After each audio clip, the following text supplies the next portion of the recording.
Hey everybody, welcome back to my coverage of the PogChamps 3 tournament. The third matchup today is Tubbo versus Rainn Wilson. Rainn Wilson is definitely the favorite of this match, but no one really knows how strong Rainn Wilson really is at chess. But we do know that Tubbo is very new to chess, and Rainn is one of the strongest players out of the entire PogChamps field, most likely. So we do know that Rainn is pretty strong based off of his play in his first match. So who knows? But Tubbo could pull out an upset. We just have to see. And let's just get right into the chess. Tubbo has the white pieces. He starts off with e4, looking to get a king's pawn game. Yeah, Tubbo is a very classical player from what we saw in his first round match. And Rainn plays d6, going for this Pierce defense. And Tubbo plays bishop c4, which is not really a common response you get to the Pierce defense, but it is playable, I think. We have g6 from Rainn and knight f3 from Tubbo. Once again, just going for this classical, setup from Tubbo. And this setup from Rainn is the same setup we saw him take on in his round 1 match versus Michelle. Just going for this Pierce/modern defense setup. We have bishop g4 from Rainn, and this is actually a very early blunder from Rainn. So you have to be aware when there's a knight on f3, a bishop on c4, which is aimed at this pawn on f7, and an undefended bishop on g4. There are tactics. This is like a common pattern where white can actually sacrifice the bishop on f7, and now after the king takes, there's this knight g5 check, and it's a discovered attack on this bishop. So after the king moves to e8, we can now take this bishop, and white is up a pawn. They're up in development, and black cannot castle. So overall, a very good position for white. Will Tubbo see this move after bishop g4? This bishop takes f7, check, sacrifice. No, he does not. He plays castles instead, which is probably a fine move. Like, if you're going to play any other move other than this bishop takes f7, check, castling is probably one of the best moves. So that's fine. Now, will Rainn do something about this bishop takes f7, check tactic? Maybe defending his bishop, or something like that, playing e6 to block the diagonal. Will he do something?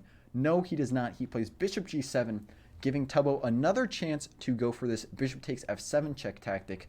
Will Tubbo see it this time? No, he does not. He plays d3 instead, but he had the same tactic. He could have gone for bishop takes f7 check and knight g5 check. It would have been great for tactic to take that early lead. We have knight d7 from Rainn, and once again, third time in a row, Tubbo has this bishop takes f7 check tactic. Will he see it this time? You probably already guessed, but he did not see it. I mean, if you're going to miss it the first 2 times, you're probably not going to see it the third time. He goes for bishop g5 instead, and this is not a very good move because it leaves the b2 pawn undefended. Also, just one thing to be aware of, you kind of always want to be wary or careful when you're developing your bishop to this 5th rank. 5th rank for white, 4th rank for black, of course. Just because it's kind of up in the pawn. It's very close to black's pawns. The pawns can very easily give the bishop a hard time. So just something to be aware of. It's even if this diagonal was blocked with a move like c3 or knight c3 before Tubbo developed this bishop, the bishop would still probably be better on like e3 or even d2. You don't also want to put your bishop on f4 here, because then black can easily play e5, gain a tempo on the bishop, and I mean the bishop could either move again on this diagonal, which is then it's like, why did you put the bishop on f4 anyway? Or if it moves back to g3, then it's not really doing anything on this diagonal because the pawn chain is just going to be there forever. So yeah, the bishop probably would have been better on e3 or d2, but first Tubbo should have definitely blocked this diagonal with a move like knight to c3. So will Rainn see this hanging pawn on b2? Will he see it? Yes, he does. He goes for bishop takes b2, and yeah, this rook is a goner. So we have knight bd2 from Tubbo, maybe trying to save his rook, maybe just trying to finish development. I mean, you can't really save the rook, so Rainn definitely takes that rook before Tubbo can escape, and Tubbo recaptures. And now with this queen takes a1, will Rainn see that his own rook is attacked and he needs to block the diagonal? Yes, he does. He plays f6. I think the most natural move for a lot of players here would be to play knight gf6, just because it's a developing move, you're getting ready to castle, and it also blocks the diagonal. But I think f6 is actually very playable here. It does create some light squared weaknesses, but the idea here is that you can go for e5 later and knight e7 and like c6 and queen c7 and then castle queenside. And I think that setup could be very solid. But basically when you play f6 here, you're saying you're not going to castle kingside just because this diagonal is incredibly weak. So even if you can block it somehow to make castling legal, it's never going to be a good idea. So Rainn is pretty much committed to castling queenside at this point. He did block the diagonal. This bishop also is not really attacked because the queen actually pins the pawn to the rook, but it is very natural for a beginner to see, oh, the pawn can capture the bishop, so I better move it. And I think that's what Tubbo was thinking, because he does move the bishop, not to a very good square though. He moves it to h6, which yeah, I don't know what Tubbo was thinking with this move. I think he was thinking maybe he could come to g7 and trap the rook, but this just totally misses the fact that the knight can take on h6. And of course Rainn sees this. It's kind of a very obvious knight move from black's perspective. So knight takes h6, and Tubbo is now down a full rook. So we'll see if he can come back, but it's looking grim for him already on move 9. We have h3 from Tubbo, and now that Rainn is up a rook, he's totally okay with trade, so he definitely plays bishop takes f3. And here Tubbo makes kind of a mind-blowing positional blunder, which is g takes f3. He doesn't recapture with the knight, which is like, this is just crazy to even consider as a move if you know anything about king safety. So you just don't do this when you have this knight that you can recapture with. You're basically exposing your king. You're basically asking to get checkmated here.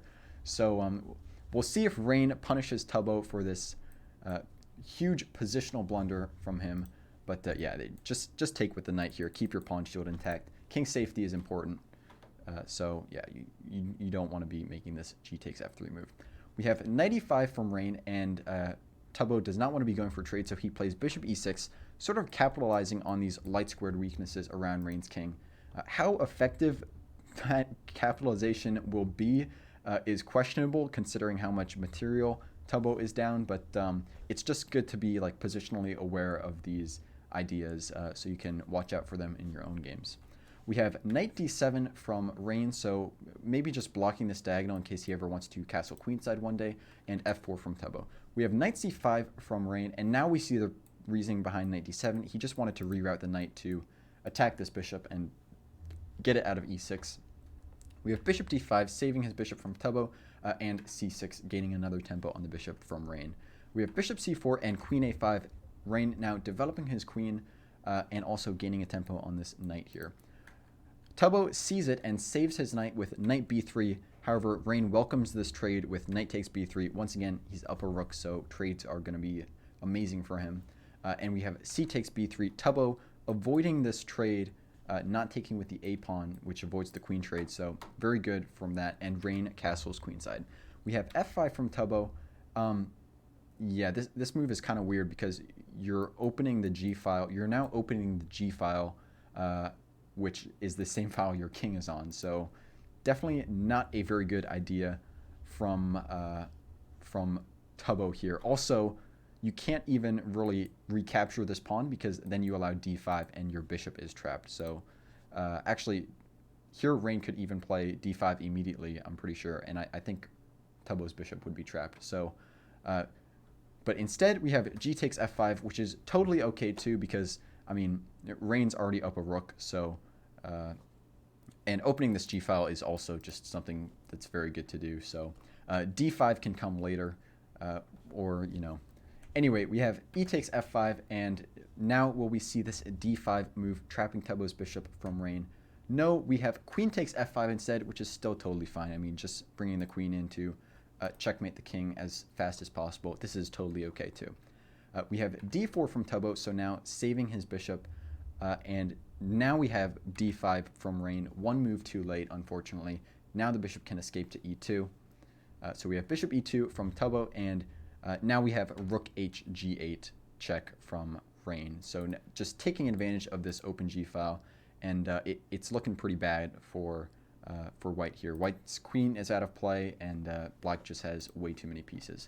We have king h2 and queen f4 check, king h1, and now queen e4 check, forking the bishop and the king here.